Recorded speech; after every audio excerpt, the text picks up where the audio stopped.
Nous ouvrons maintenant le chapitre consacré au modèle de Kramer-Lundberg et à la probabilité de ruine. Jusqu'à présent, nous avons principalement étudié le coût des sinistres sur une période fixée. Ici, nous introduisons explicitement le temps afin de suivre l'évolution des réserves de l'assureur sur une durée potentiellement très longue.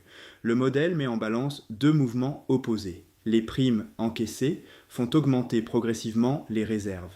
Les sinistres les font diminuer brutalement à leur date de survenance. La trajectoire financière de l'assureur prend donc la forme d'une ligne croissante entre les sinistres, interrompue par des sauts vers le bas. L'objectif est de mesurer la probabilité que cette trajectoire franchisse un jour le niveau zéro. Cette approche relie directement la tarification, les fonds propres initiaux, la fréquence des sinistres et leur gravité. Elle constitue l'un des modèles fondateurs de la théorie actuarielle du risque. Nous étudions le processus des réserves de l'assureur au cours du temps. Au départ, la compagnie dispose de fonds propres initiaux. Ensuite, elle encaisse régulièrement des primes, tandis qu'elle doit indemniser les sinistres à mesure qu'ils surviennent. Les réserves augmentent donc de façon continue grâce aux primes et diminuent par saut au moment des paiements. On parle de ruine lorsque le niveau des fonds propres et des réserves devient négatif pour la première fois. Cette définition correspond à un franchissement de seuil. Il suffit que les réserves passent une seule fois sous zéro pour que l'événement de ruine soit réalisé, même si l'entreprise pourrait théoriquement recevoir des primes supplémentaires par la suite. La probabilité de ruine mesure donc la chance qu'une trajectoire défavorable finisse par épuiser le capital disponible. Elle dépend naturellement du capital initial, du rythme d'encaissement des primes, de la fréquence des sinistres et de leur distribution. Un capital initial plus élevé éloigne l'assureur du seuil critique. Un tarif plus important accroît la pente des réserves entre les sinistres. A l'inverse, des sinistres plus fréquents ou plus sévères augmentent le risque de franchissement. Il faut toutefois distinguer cette ruine mathématique de l'insolvabilité comptable ou réglementaire d'une compagnie réelle. Une entreprise dispose d'actifs, de provisions, de réassurance, de possibilités de recapitalisation et de plusieurs lignes d'activité. La définition du modèle est donc volontairement simplifiée. Malgré cette simplification, la probabilité de ruine constitue une mesure très informative.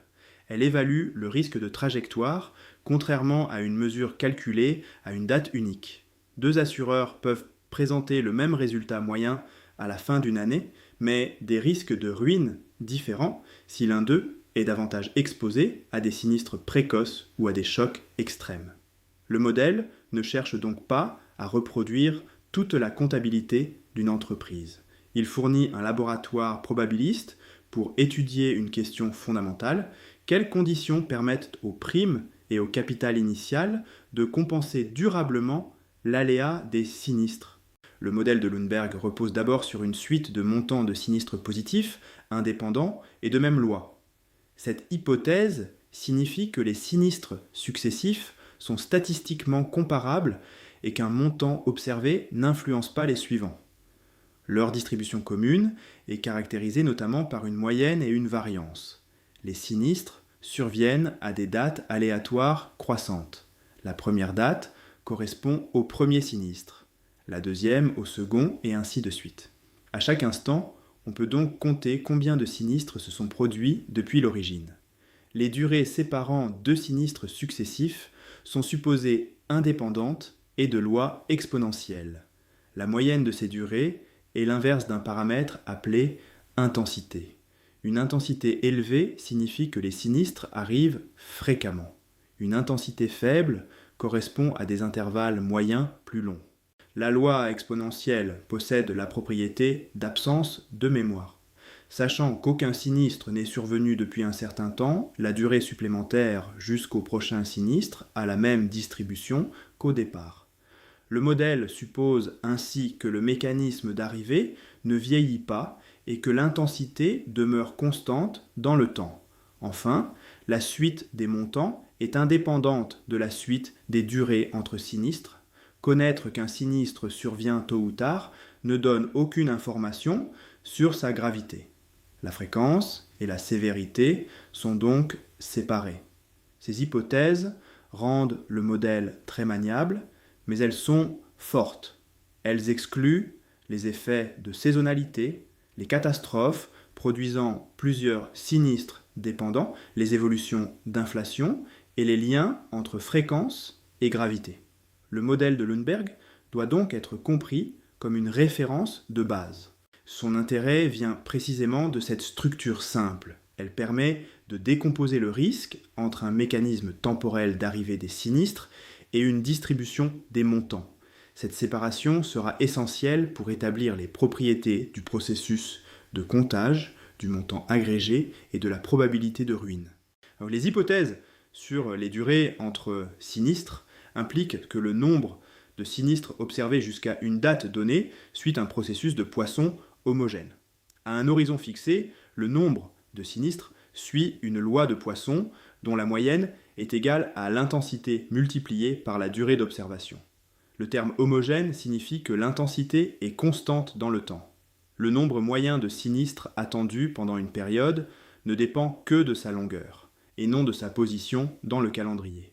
Deux intervalles de même durée ont donc la même distribution de fréquence. Le processus possède des accroissements indépendants. Les nombres de sinistres observés sur des intervalles disjoints sont indépendants. L'expérience passée ne modifie pas la loi des arrivées futures. Cette propriété est directement liée à l'indépendance et à l'absence de mémoire des durées exponentielles. Sur un intervalle de temps très court, la probabilité d'observer un sinistre est approximativement proportionnelle à la longueur de l'intervalle. Le coefficient de proportionnalité est l'intensité.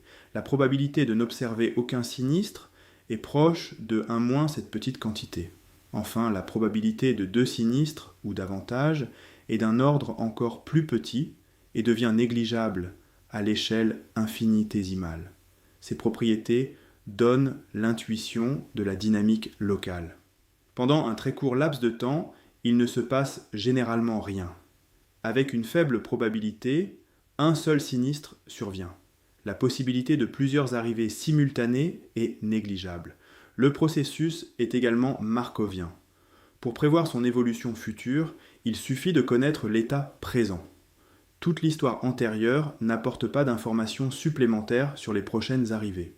L'intuition de la démonstration reliant les durées exponentielles au processus de Poisson repose sur les temps d'attente. La somme de plusieurs durées exponentielles donne le temps du sinistre correspondant. Compter les sinistres avant une date revient alors à déterminer combien de ces sommes successives restent inférieures à l'horizon. Les propriétés de la loi exponentielle conduisent exactement aux probabilités de Poisson. Le processus du montant agrégé additionne tous les sinistres survenus avant la date considérée. Si aucun sinistre n'a encore eu lieu, le montant cumulé est nul. Sinon, il est égal à la somme des montants correspondant aux arrivées observées. À chaque date fixée, le nombre de termes de cette somme suit une loi de Poisson. Les montants sont indépendants, identiquement distribués et indépendants du nombre de sinistres. Le montant agrégé possède donc une distribution de Poisson composée. Cette structure reprend le modèle collectif étudié précédemment, mais elle l'inscrit maintenant dans le temps. Pour chaque horizon, on dispose d'un modèle collectif dont le paramètre de fréquence croît proportionnellement à la durée. Le processus est croissant par saut. Entre deux sinistres, le coût cumulé reste constant. À la date d'un sinistre, il augmente du montant correspondant. Les sauts sont positifs, mais leur taille est aléatoire. Son espérance augmente linéairement avec le temps. Le coût moyen par unité de temps est le produit de l'intensité des arrivées par le montant moyen d'un sinistre. Sa variance augmente également linéairement avec un coefficient dépendant du second moment des montants. Cette interprétation prépare directement le processus de réserve. Le montant agrégé représente les sorties cumulées. Les primes cumulées, elles, seront modélisées par une droite croissante. La différence entre ces deux quantités donnera le surplus de l'assureur. L'intérêt du modèle de Poisson composé est qu'il conserve une représentation simple tout en autorisant des montants de sinistres très généraux. La fréquence décrit le nombre de sauts. La loi des montants décrit leur amplitude.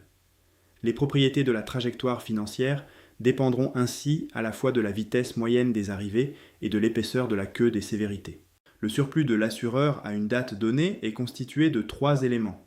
Il part du capital initial, augmente avec les primes encaissées depuis l'origine et diminue du montant cumulé des sinistres.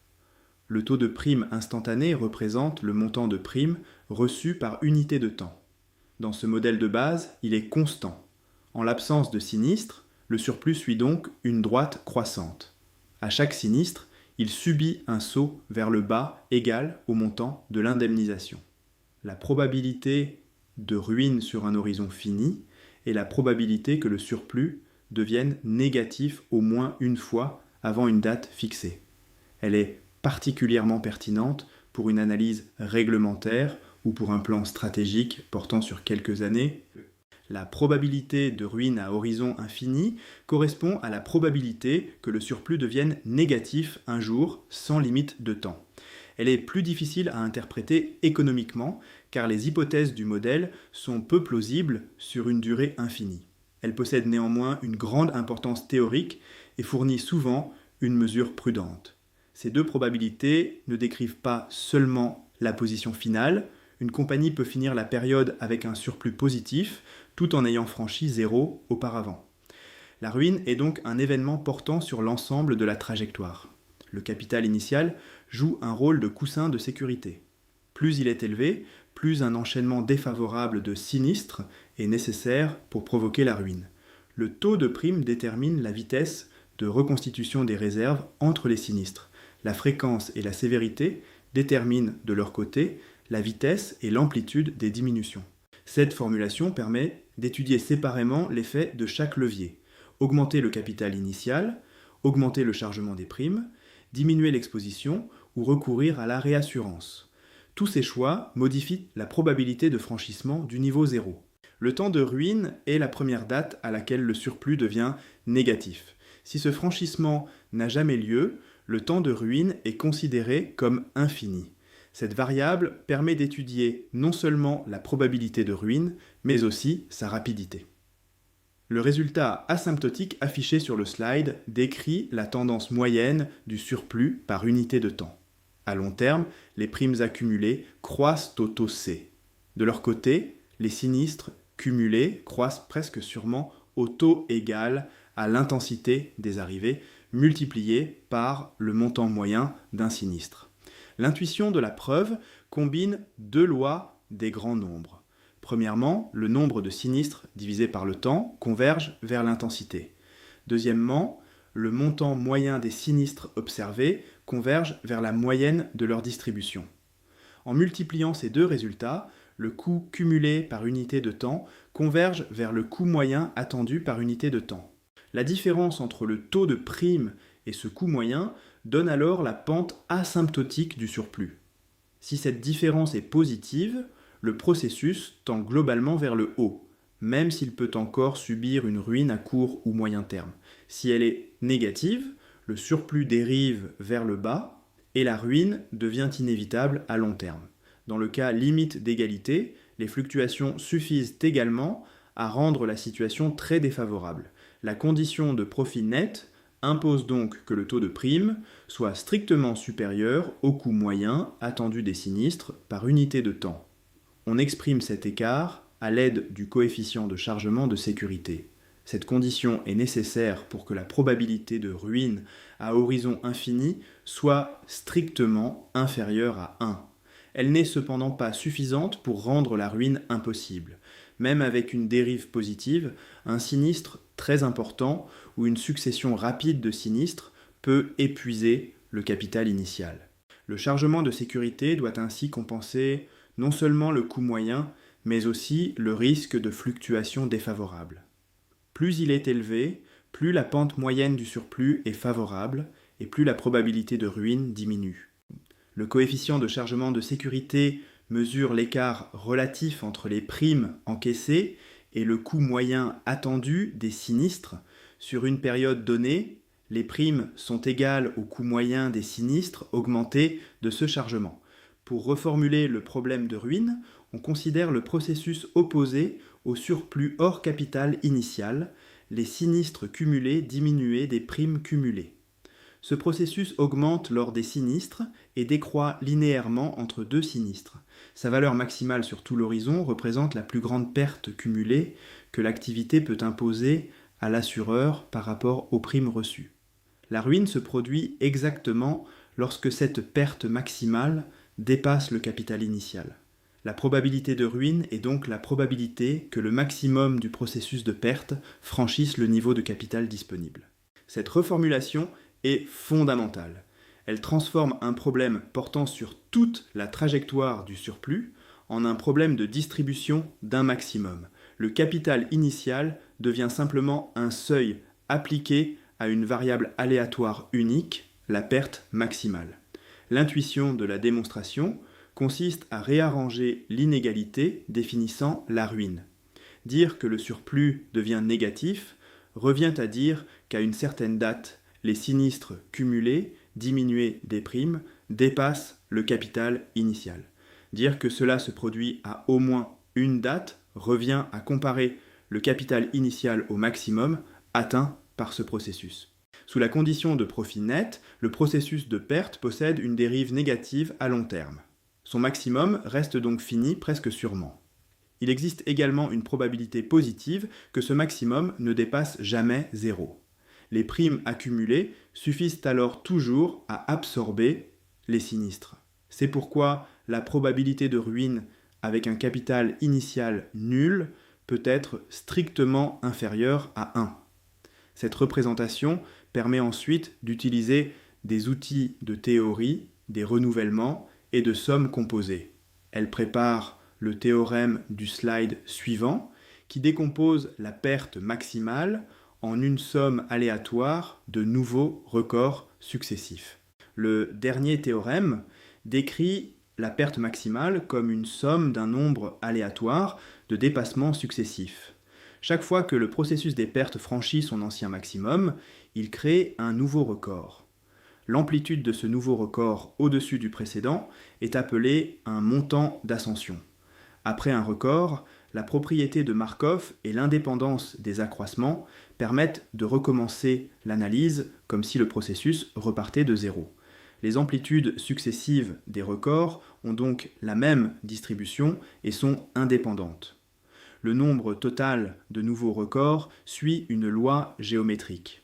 Après chaque record, deux possibilités se présentent. Soit le processus ne dépassera plus jamais ce niveau, soit il produira ultérieurement un nouveau record. Cette structure répétitive explique la loi géométrique. La probabilité d'obtenir au moins un record positif est précisément la probabilité de ruine avec un capital initial nul.